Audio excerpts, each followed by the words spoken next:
and welcome to this edition of Off the Map Live. I'm your host, Ben Licata. Welcome to the show. This show is brought to you by Neotat Rotary Tattoo Machines. They have been a sponsor since the very beginning. We love them. They are one of the big reasons why we can be here for you every 2 weeks. Thank you, Ray and family. You guys kick ass. We're also brought to you by the Venetian Tattoo Gathering. This is a brand new tattoo conference that has not happened yet. It brings together Gabe Ripley, Alex DePasse, and Derb Morrison in an unprecedented tattoo conference experience in Venice, Italy. You do not want to miss this event. It's a beautiful mansion space with we're gonna have painting, tattooing. It's in the middle of old Venice. It's gonna be a conference like you've never experienced before. Also, the Worldwide Tattoo Conference. The next one is coming up in Portland, Oregon, in October. We just recently had one in last October, November in Venice, and it was amazing. And hey, we're back. We had a quick glitch there. I don't know if you caught it, but our last sponsor, Off the Map. Off the Map Tattoo is why this show exists. Without Off the Map, there would be no Off the Map Live. We have got 3 shops, one here in East Hampton where we record, one in Oregon, and just turned a year old, we've got one in Cervignano de Friuli, Italy. So, if you're not familiar with Off the Map, check it out, offthemapptattoo.com. We've got amazing artists, over 80 guest artists a year come through this shop, and our residents are second to none. So, on this episode, actually, let me tell you about last episode. If you caught it, it was a little while ago. We had a little break in the middle because of the Paradise Artist Retreat. We spoke with Tony Moore, co-creator of The Walking Dead, our local resident, Frank Reddy, and the always hilarious Phil Robertson. You get to see him rub his belly at the end of the show. It's pretty hilarious. He was calm, casual. It was a great episode. If you didn't catch it, you can go to our YouTube channel. Go to tattoonow.com/YouTube, and you can catch all of our archived stuff. This episode, we'll be talking with Turk from Left Hand Black in San Diego, California, and Ralph Nonweiler, who's staying up late, Skyping in from Germany. He's an amazing black and gray realist. He paints amazing, super detailed paintings. We'll talk a little bit about that. Make sure you stick around for all of that. Some future episodes that we're going to have coming up. We will be broadcasting the discussion panel from the Worldwide Tattoo Conference at Venice while we are away at Hell City. We'll be away at Hell City in 2 weeks doing live interviews on stage. I'll talk to you a little bit about that later on. And then coming up on the 31st, we'll be talking with Kyle Dunbar and Brian Murphy, editor of Tattoo Review, Skin and Ink, and others. So stay tuned. We'll be right back after this commercial break, and we'll be talking with Turk. Thanks for sticking with us.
Oh.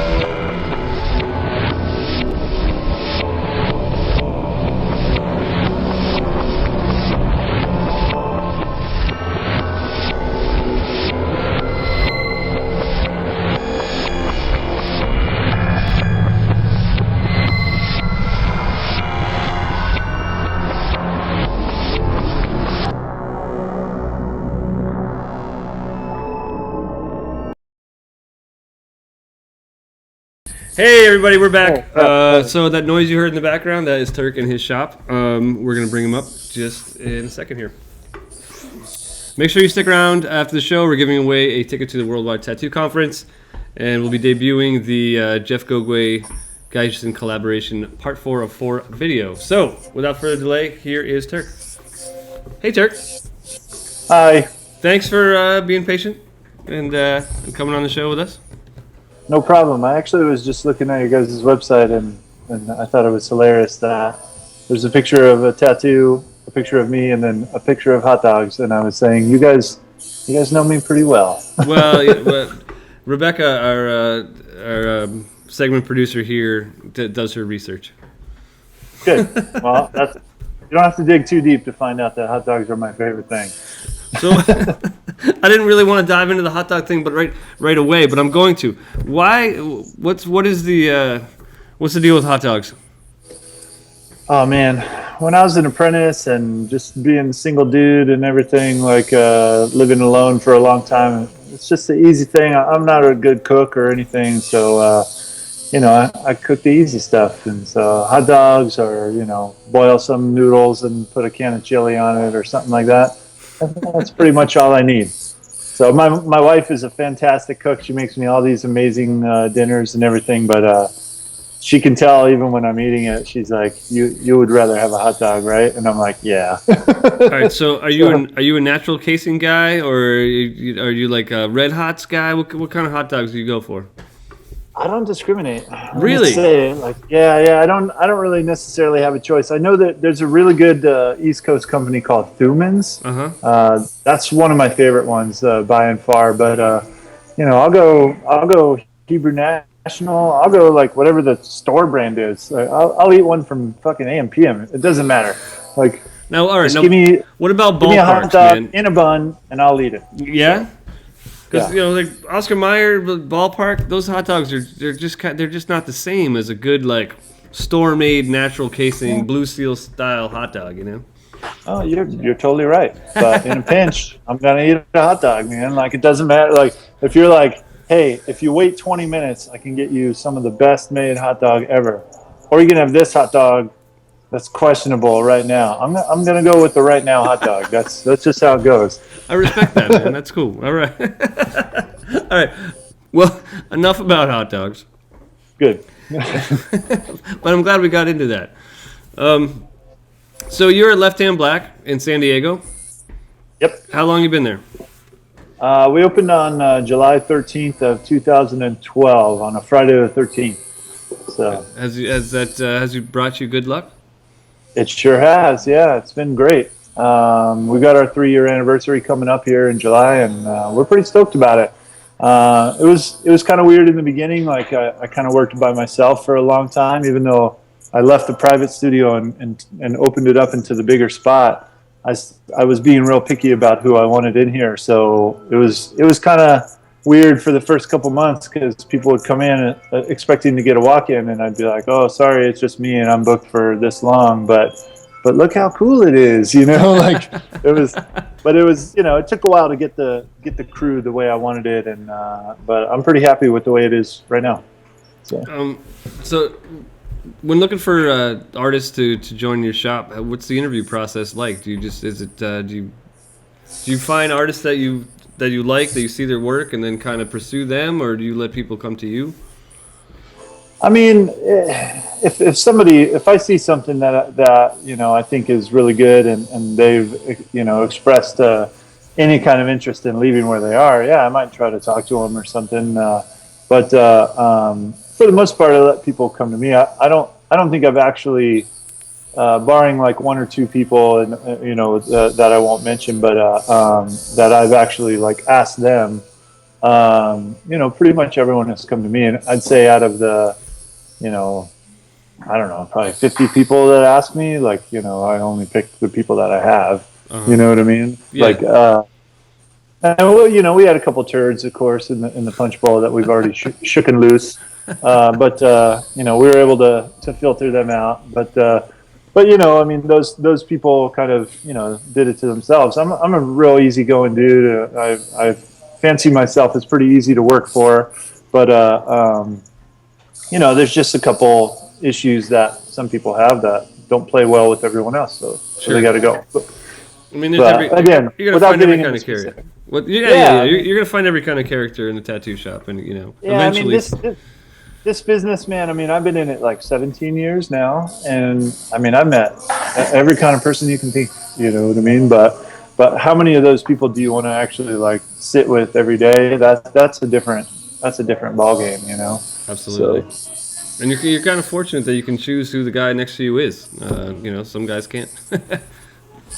yeah, well, and it wasn't without hard work. You know what I mean? It's not like I just opened this thing, willy nilly. I've been plugging away at it for a long time, and I knew, the kind of vision that I had for what I wanted, and luckily, my wife is, totally into the same type of stuff that I am, and we were really able to come into this little, building and gut it out and really turn it into, something that we both are really proud of, So.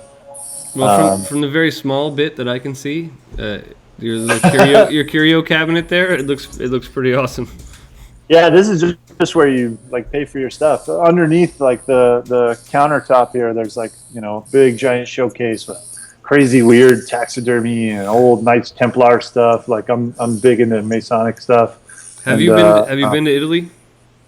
I have, Yeah? many times. It's probably my favorite place to go in the world so far. I recently was in Scotland. I was recently in Florence, and they had Knights Templar stuff everywhere, like yeah, dude, real stuff and fake stuff. But the real stuff, like to see the Masonic temples, and in Venice they had an old Masonic church that was just totally amazing. Yeah, it's weird too because in Italy, like they had to be real secretive about it. Like I am a Mason, and when I was there, I went to the Grand Lodge of Rome, and the guy was tripping out because I had my Mason ring on, and he was like, "Yeah." He's like, "If I were you, I'd probably not wear that while you were here," because he's like, a lot of people see the Masons as a distraction from the church. Right, exactly. You know what I mean? Yes. So that he's like. He showed me their pins and stuff, and they don't have square and compass on them like what we know. So he was kind of tripping out that it was like that I was so open with it because he's like, here you can't get away with that, So, but Italy, I mean, like, is insane in general. So, just it's the most beautiful place in the world, and when you can't stand seeing so much beautiful stuff, they just stuff your belly full of the best food you've ever had. It's one of my favorite places. So that's a very good. It's a great summary of that. The first time I had gone was just this past November, and it was like I can't wait to get back there. How long were you there? I was there for 2 weeks. Oh, yeah, it's great. I was gonna say I know so many people are like, oh, I was there for like 3 days. I'm like, you didn't see shit. Oh man, I was there for 2 weeks and I didn't see shit. I was Florence for a few days, Venice for a few days, Trieste for a few days. But it was amazing, and I can't wait to get back there next year. Oh man, enjoy it. Enjoy every minute of it. It's great. So we've got people watching, and there's a chat room going on at the same time. So okay. they ask questions, and then I in turn will ask you the questions that they're asking. Cool. So yes, this is real. This is not a wig. No. So that gets rid of half the questions. What else you got?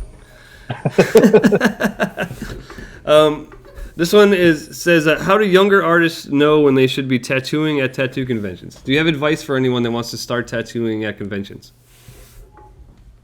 Oh, that's a weird question. Like, how do I mean? Wait, say it again. How do you know if How do you're you know when ready you're to ready tattoo? to tattoo at a convention? Like when you should, Oh or man, you're never ready. You should just do it though. Honestly, like I jumped into conventions super early when I'd only been tattooing maybe a year or two out of my apprenticeship, and it was just both feet in the fire, man. It's the only way to do it. And the first couple of years, this was I was doing the Inkslingers Ball like back in '98 or something like that, um, and it was crazy, man. Like Gilmonty's walking around with his little herd of yes men and stuff, and there was like camera dudes there, and there was just like a herd of people just moving around and stuff. It was nuts, dude. Like I mean, it was like doing my first tattoo all over again. But but each time you get a little better at it, and now, man, it's like I think it's made me a better tattooer at a shop with other people because we can all yell and holler and bullshit and do this stuff because really nothing can distract you if you get used to tattooing at conventions. So my advice would be there is no are you ready or not. You need to just jump right into it, and if I would heavily advise like enter your stuff in the tattoo of the day contest, do those type of things because you most likely will lose, but especially if you're a younger tattooer. I only mean it in that sense. But you can see what won.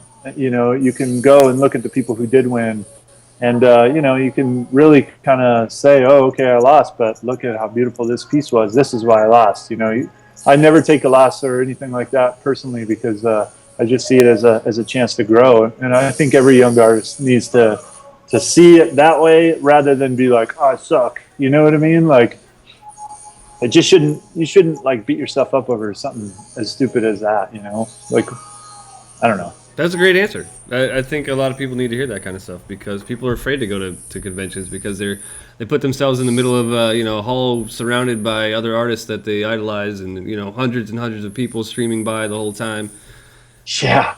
Yeah, man. I mean, I was, again, this is, late 90s and stuff like that. And I remember right across from me was like Ron Earhart and Nate Banuelos and stuff. And I didn't even know who those people were then. Nobody really knew who those guys were then. And then just like a few years later, it was like, boom, New School Tattoo. It was like those were the biggest, baddest dudes ever. Oh yeah. But they were so nice, and whatever. I just remember looking through their books, and I think I bought some prints off of Nate back then, and I still have them. But I just remember them being super cool, and like after learning that they were these like big badass dudes that were really like carving, the future of what we are now seeing as the present day tattooing.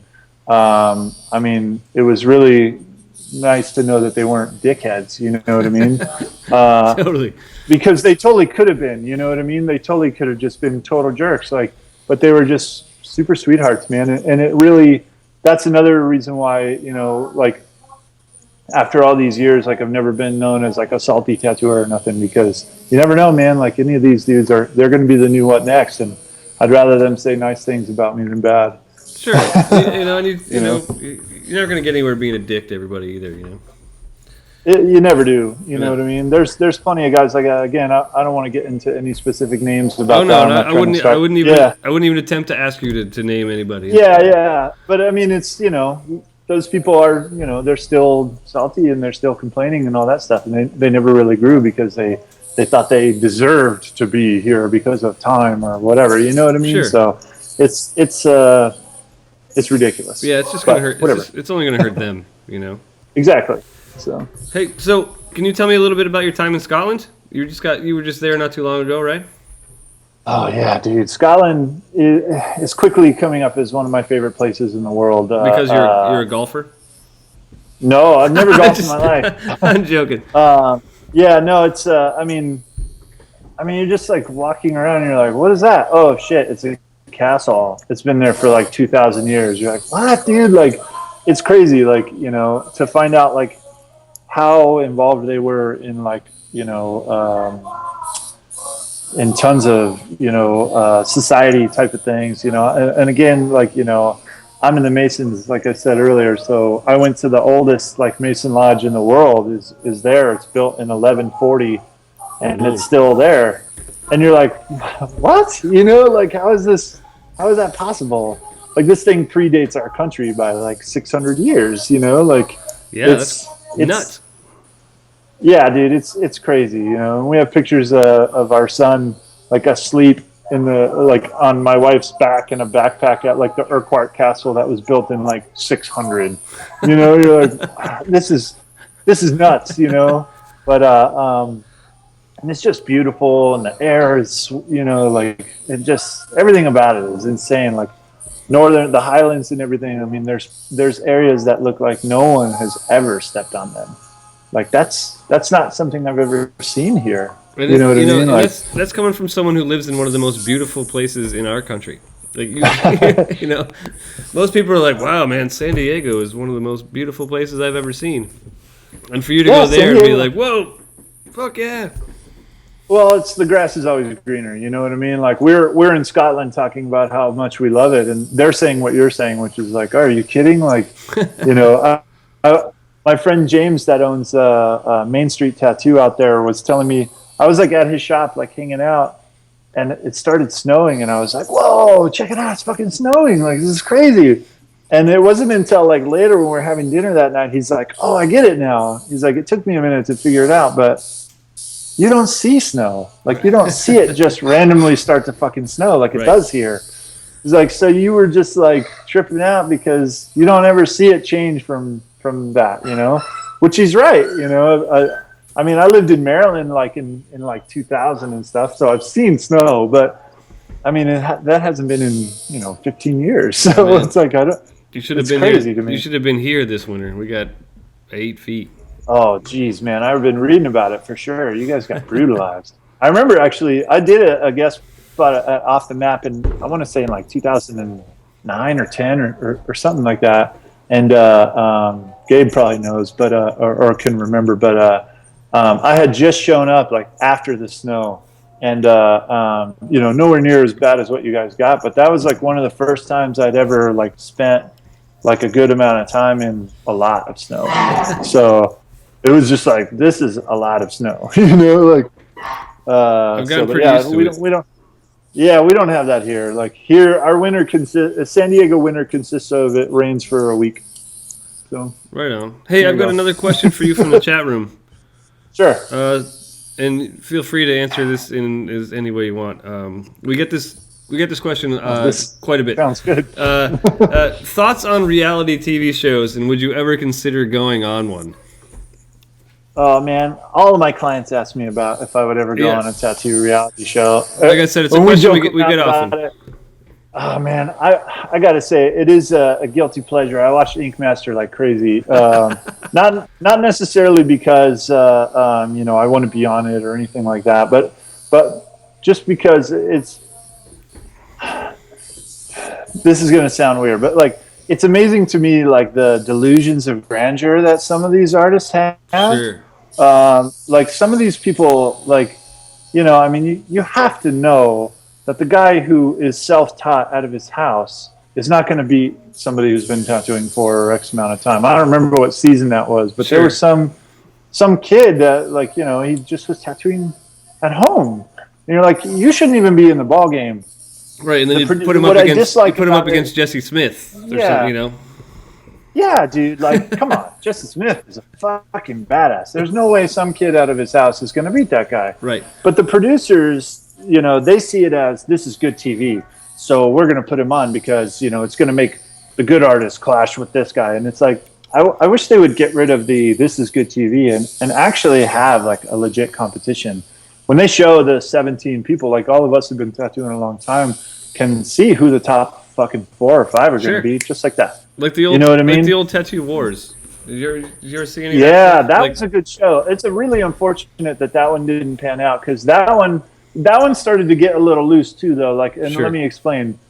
They, you don't take somebody like Tom Renshaw and put him up against Dino Cook because let me explain. The reason why is because you're letting regular like tattoo like fans judge, and so Tom Renshaw did this crazy fucking bear scene where that dude went to the fucking like Alaskan Adirondacks or whatever the hell and took those pictures himself, right? Mm-hmm. And like he puts them all together and he tattoos it in this most amazing way that you've ever fucking seen. And Dino Cook does a shark, but he does it in color. So people go, ooh, color. Wow, color. Right. And that's it. And I don't know. There was a better way to handle like how to judge it, And I think with Ink Master and the shows that are like it and stuff, again, going back to that, I think that I don't mind that they're doing it. They're going to do it, right? Like they're going to make TV shows out of fucking everything. Sure. You just have to let that be a thing. They're going to do that. But like they really should cut out the jabronis, like it's like wrestling, you know what I mean? Like you bring in the heels and so that these guys who have never been heard of can beat them and become the new big dude, So it's like, well, it's drama. It's drama. It's all. Yeah, about but that's bullshit. That's man. total bullshit. That's why I do this show. Yeah, this is like legit. Like you're talking to legit people. You know what I mean? Right. Like barring me, of course. But hey man, you're just as legit as anybody else I've ever had on my show. Thank you. I appreciate that. I think my thing about those shows, like, I've talked to Nunez and stuff. Like, he was at the Montreal convention last year that I was at. And, I was there as well. I ribbed him a little bit about being on the show and stuff. And he's like, he told me, he's like, man, it's like these people are just, they think they have it all, but it's just TV, or he'd say, I'd tell him, you guys should do this, this, this. And he's like, dude, the producers do it all. It's not us. Right. Like we don't actually, tell them. Like, I'm like, dude, you see guys without bagging their cord or doing this or whatever, and you don't stop them on TV and go, yo, dude, that's fucking dirty. Don't do that. Right. That's your chance to fucking educate the people who watch your show and who basically get all their tattoo knowledge from your show. That when they walk into a shop, they go, "Whoa, this place is fucking dirty." You know what I mean? Oh yeah, absolutely. They kind of have a responsibility that they don't follow through with sometimes.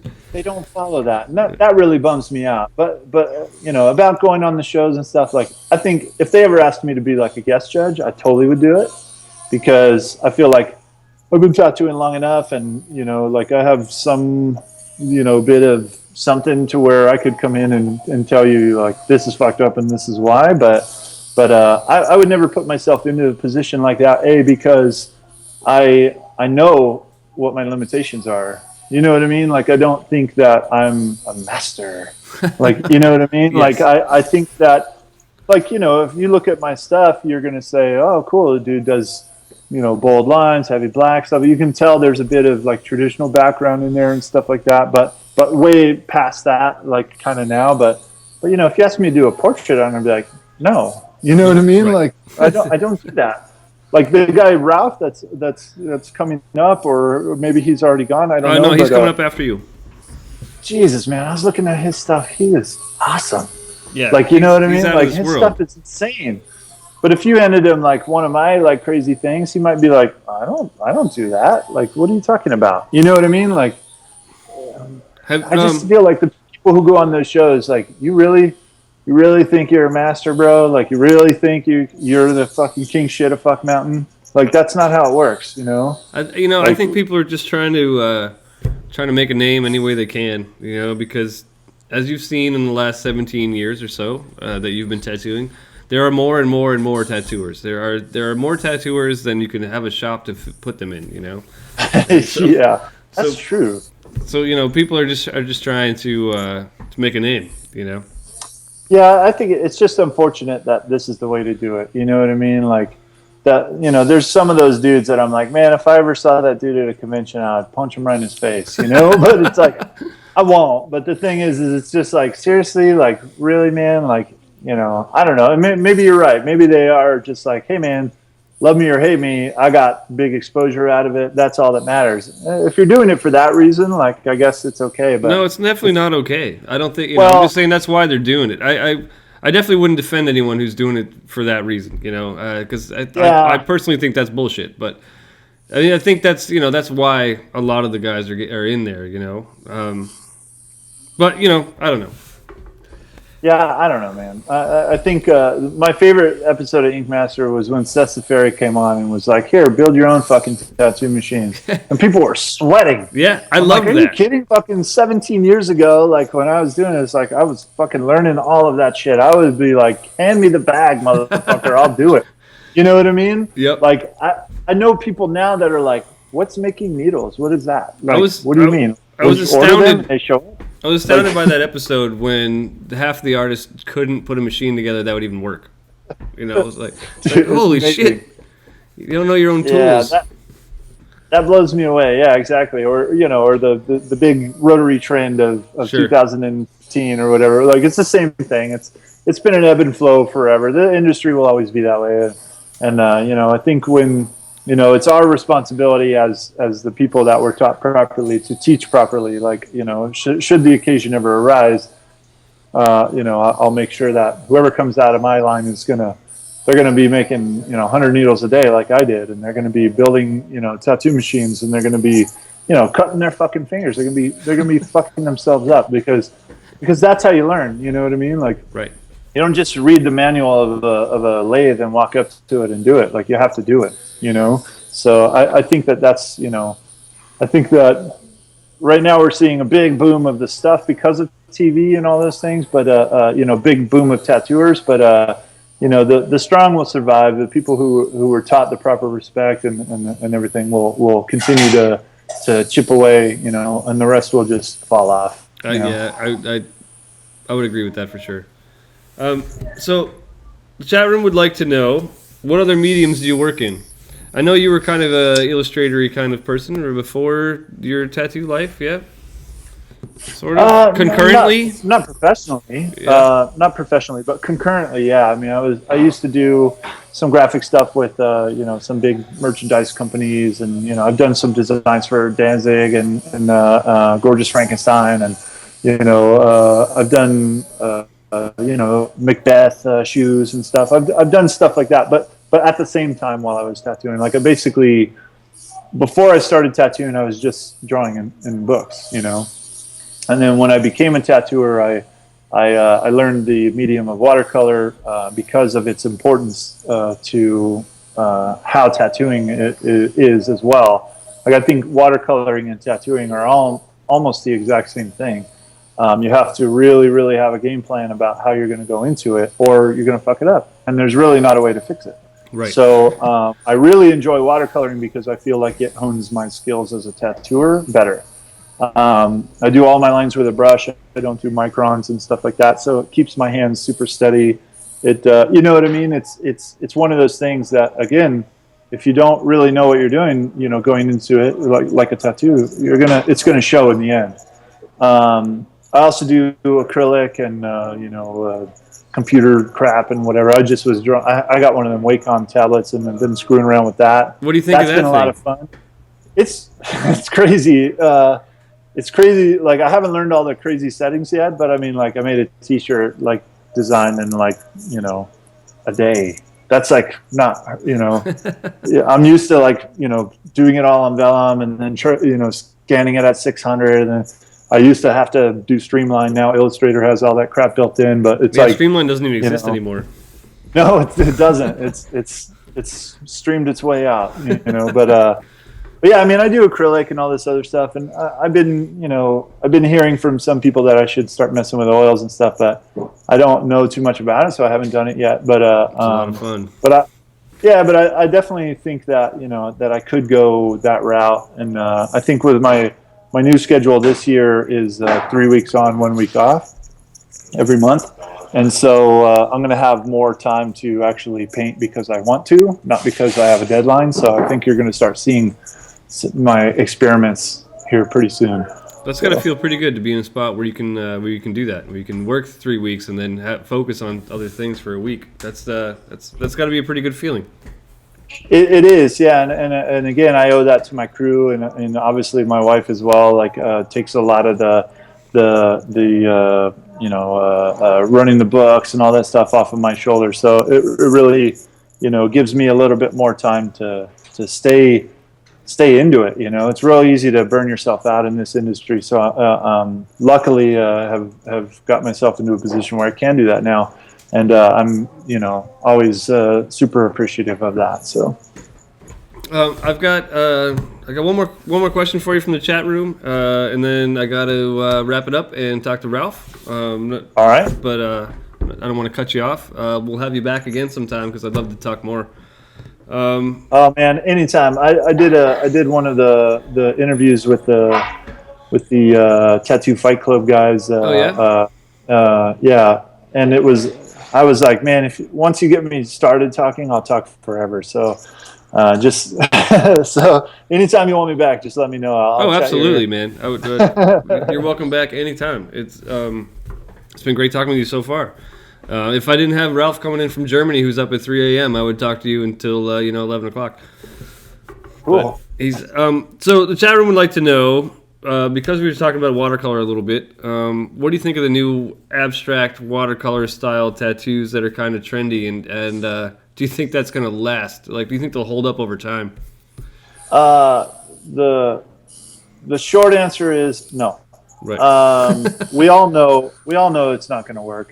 It's we call those the Pinterest specials. They're some guy or girl made that stuff up. I mean, they've been doing it forever. You look at the old Ed Hardy stuff from back in the day. He's been experimenting with that shit for years, but there's a reason why he's not still doing it. And it's because really without having that black contrast around some of the stuff, our skin just can't hold all of these weird colors and splashy fades and all this crazy stuff. It just doesn't hold well over time without being cased in with that black. When it's cased in with the outlines and stuff, the contrast always makes the color look like it's still vivid.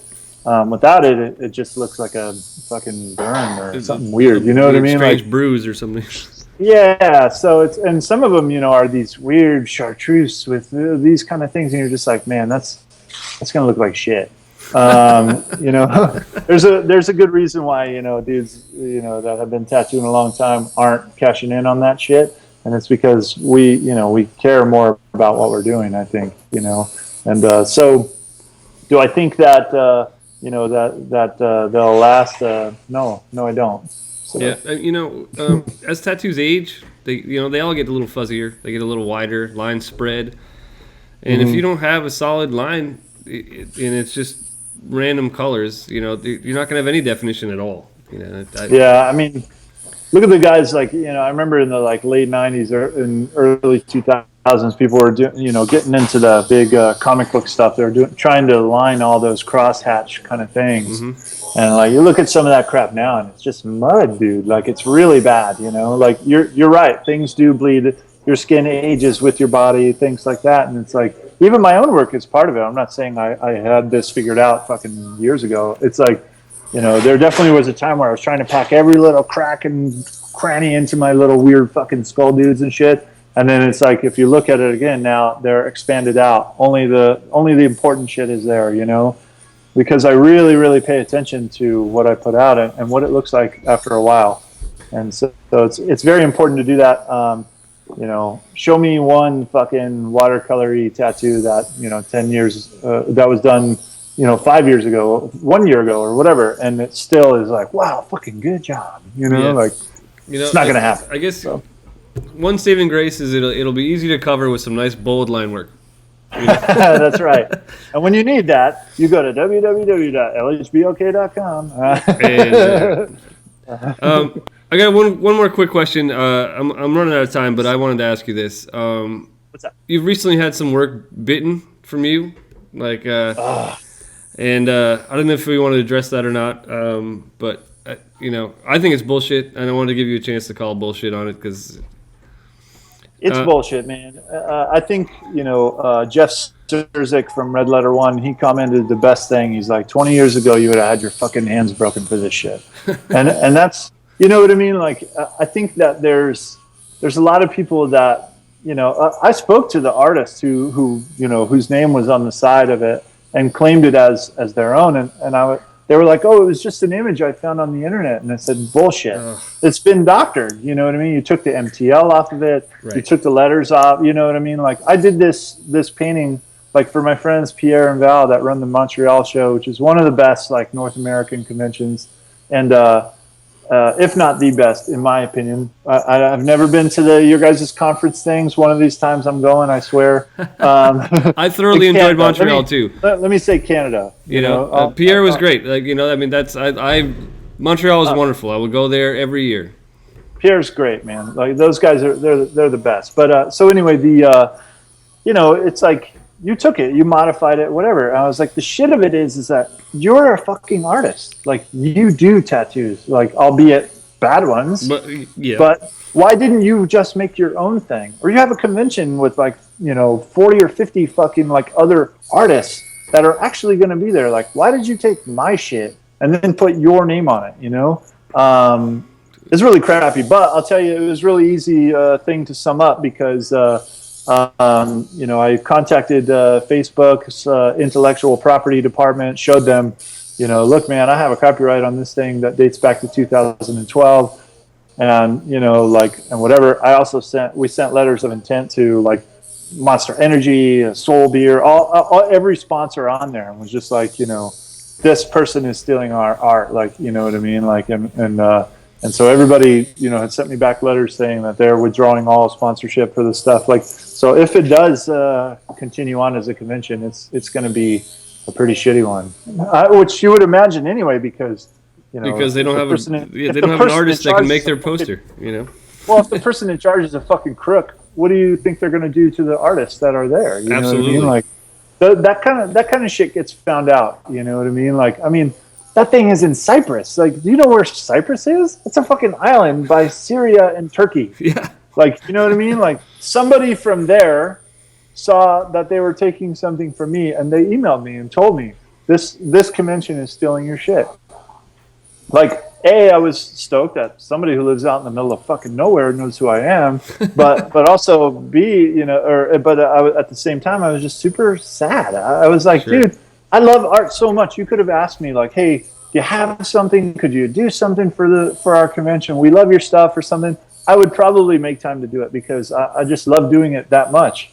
But to just fucking steal it, it's like, you know, it was a chick. I won't say her name, but I would never hit a chick. But I hope something really bad happens to her. You know what I mean? Like I hope that you know, somebody does decide, you know what, you're a fucking crook, and we're gonna do something mean to you. I don't know. I don't want to, you know.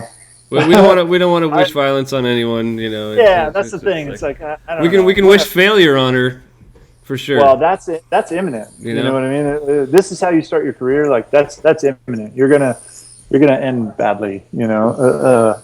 Whatever.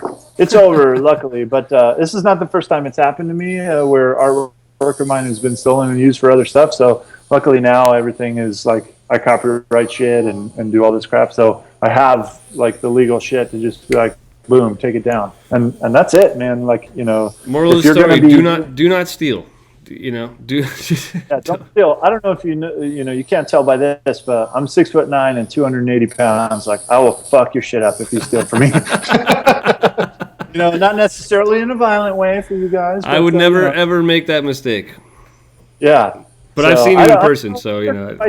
When you were in Montreal, if you're there this year, come up and say, hey.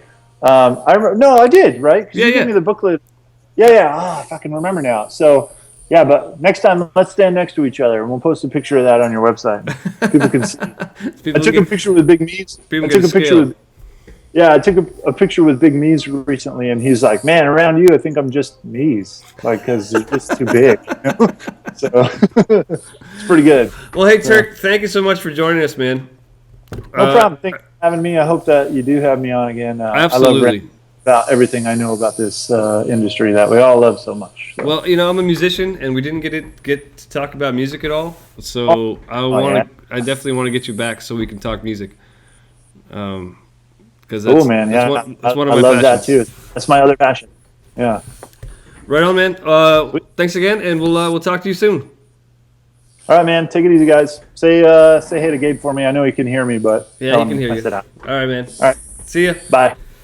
And we'll be right back after this commercial break. We'll be talking with Ralph Nonweiler, and we'll carry on. And don't forget, we've got that contest coming up. So see you on the other side of this. I don't remember. Are you talking to me?